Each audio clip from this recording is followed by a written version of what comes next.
According to the African Union, its 22,000 multinational force will be reduced by 1,000 as a part of its exit strategy from the Horn of African nation. Uganda is the biggest contributor to the peacekeeping mission known as AMISOM, that also includes troops from Ethiopia, Kenya, Burundi and Djibouti. It was first deployed in 2007 to battle a militant group that controlled almost the whole country. A decade later, it plans to hand over security to the country's forces. We are planning to hand over to a properly capacitated SNA at least 10 forward operating bases as part of the transition. Discussions are ongoing with the federal government on modalities of this handover.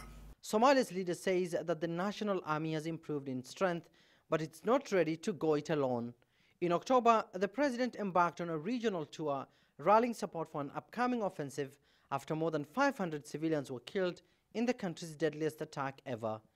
The United States and the European Union remain the mission's biggest financial supporters. The UN envoy to Somalia, however, says what's required is commitment on the part of Somalia. What's required is a security transition plan led by the government, and the reason for the drawdown is that AMISOM cannot stay forever, and the people who are financing security need a timeline, they need a horizon. They cannot just keep paying forever.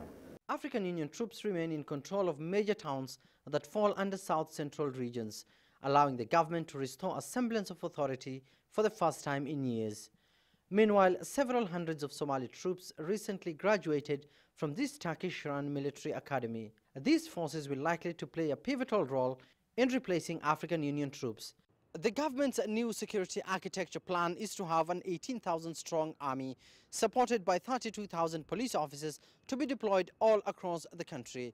The government hopes to achieve this by the end of 2018. Meanwhile, for now, authorities still continue to rely on AMISOM forces to provide security in the capital and beyond. Security experts say the U.S. aerial operations has also helped push back Al-Shabaab. Meanwhile, Somali forces backed by AMISOM are now gearing up to push out the militant group from rural villages in the southern regions of Somalia. Abdulaziz, Billow, CGTN, Mogadishu, Somalia.